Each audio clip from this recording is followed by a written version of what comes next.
रश्मि, पंखा बंद कर देना।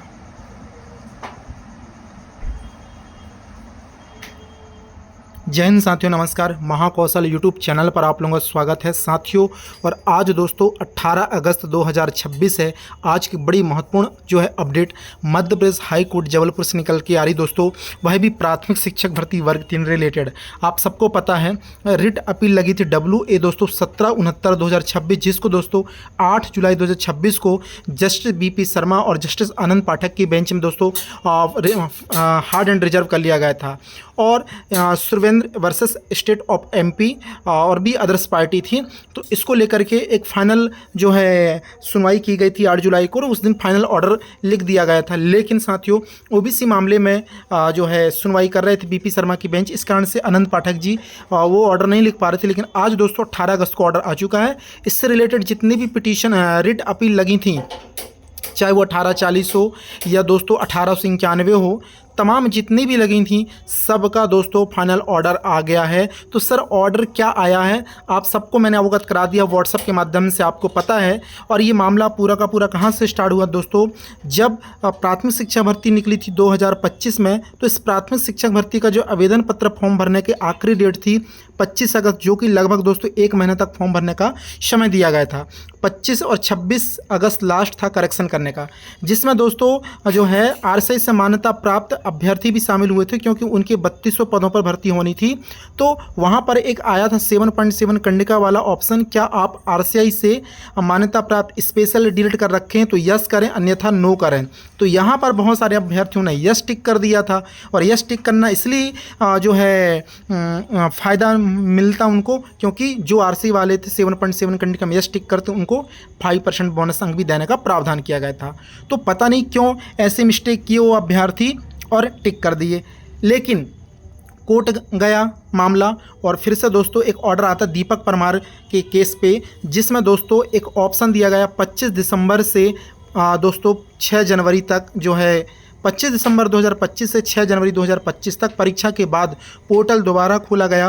और 7.7 कंडिका में मिस्टेक अभ्यर्थियों से सुधार करने के लिए दोस्तों जो है 15 दिन का समय दिया गया, 10 दिन का समय दिया गया।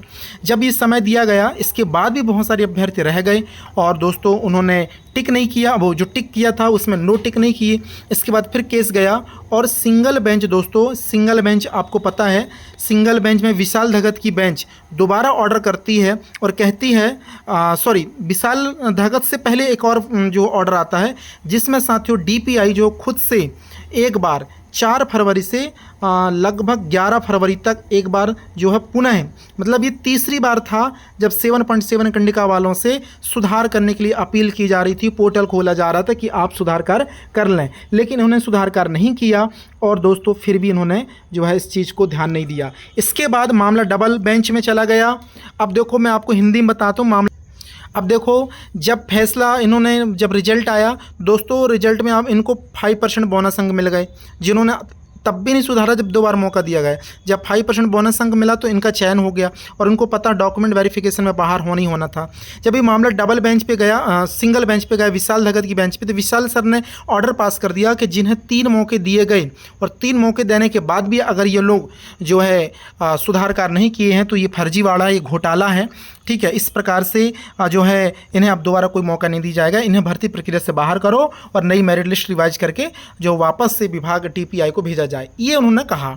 इसके बाद दोस्तों इसको लेकर के फिर डबल बेंच में रिट अपील लगा दी गई, यानी जो रिट पिटीशन थी उस ऑर्डर को अपील कर दिया गया दोबारा से। तो रिट अपील जब लगाई गई तो जस्टिस आनंद पाठक और BP शर्मा के बेंच में गया, उन्होंने ऑर्डर रिजर्व कर लिया सुनवाई करने के बाद, और वापस से उनका जो फाइनल ऑर्डर आया, उन्होंने सिंगल बेंच के ऑर्डर को सही माना कि बिल्कुल 3 मौके देने के बाद भी अगर कोई अभ्यर्थी इससे सुधार कार्य नहीं करता तो वह एक प्रकार से घोटाला कर रहा है इस भर्ती में और उसे कोई हक नहीं इस भर्ती में शामिल होने के लिए। देखो ऑर्डर क्या मैं आपको दिखा रहा हूँ।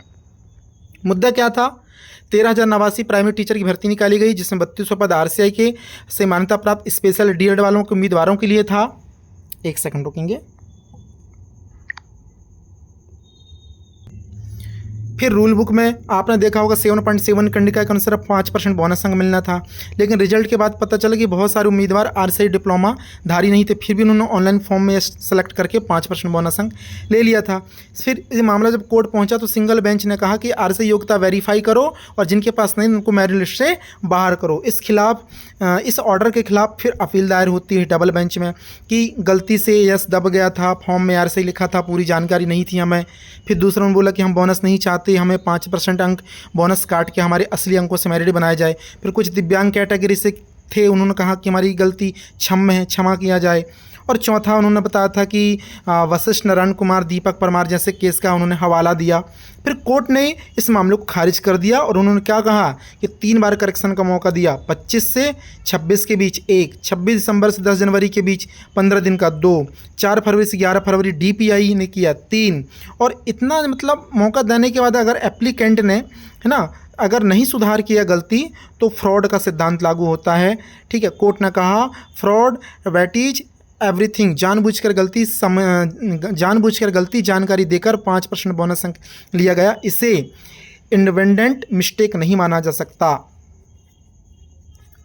इन्वर्टेंट भर्ती प्रक्रिया की पवित्रता, रिजल्ट के बाद करेक्शन करने से पूरी मेरिट लिस्ट बदल जाएगी, हजारों सही उम्मीदवारों के साथ अन्याय होगा, सार्वजनिक भर्ती में अनिश्चितता नहीं रखी जा सकती। ठीक है, दिए गए जजमेंट अलग हैं। वशिष्ठ नारायण कुमार, ज्योति यादव वाले सभी केसेस भर्ती और तथ्य से अलग थे, इसलिए यहाँ ये लागू नहीं हुए। नतीजा, कोर्ट ने सिंगल जज के आदेश को सही माना। जिसके पास आरसीआई मान्यता प्राप्त स्पेशल डिलेट नहीं है उन्हें बोनस हटाकर मेरिट से बाहर किया जाए। कुल मिलाकर दोस्तों, जिन्होंने 5% का जो बोनस क्लेम किया था करेक्शन विंडो में सुधारने के लिए, उन्हें अब कोर्ट से कोई राहत नहीं दी गई है, बल्कि दोस्तों ये जो जजमेंट है वो सिंगल बेंच के ऑर्डर को ही सही मानते हुए आया हुआ दोस्तों। तो ये फाइनल आ चुका है। जो लंबे समय से विवाद चल रहा था शिक्षक भर्ती को लेकर के, प्राथमिक शिक्षक, वो अब सॉल्व हो चुका है डबल बेंच से। अब मध्य प्रदेश हाई कोर्ट में सारे केसेस जो है अब खत्म हो चुके हैं साथियों। यही अपडेट निकल के आया हाई कोर्ट से, जो मैं आप लोगों को साझा कर रहा हूँ। और साथियों, अगर आप हमसे नहीं जुड़े हैं तो महाकौशल यूट्यूब चैनल को सब्सक्राइब करें। डिस्क्रिप्शन में इंस्टाग्राम आईडी दी गई है, आप फॉलो करके कोई भी कमेंट्स या डाउट पूछ सकते हैं। और साथियों, अभी हम 100% सैलरी के लिए भी माननीय न्यायालय हाई कोर्ट जबलपुर पर जो है केस दायर कर रहे हैं। निश्चित तौर पर हमें भी वहां जीत मिलेगी, क्योंकि जब हम दोस्तों पात्रता परीक्षा, eligibility test, selection test plus document verification plus counselling, इस सारी प्रोसीजर करके सेलेक्ट हो रहे हैं, इतना आसानी से सेलेक्ट नहीं हो रहे हैं। जब इतनी रेगुलर तरीके से सेलेक्ट हो रहे हैं, रेगुलर टीचर बनने जा रहे हैं, तो फिर हमें वेतन क्यों 70, 80, 90 का? जब हम नियमित टीचर की तरह भर्ती हो तो 100% वेतन चाहिए ना। क्या हम 70, 80, 90 पाने योग्य हैं? क्या हमने क्या सिलेक्शन टेस्ट पास करके नहीं आया? चयनित परीक्षा पास नहीं किया हमने? क्या हम पात्रता परीक्षा पास नहीं किए? हमने किया साथियों।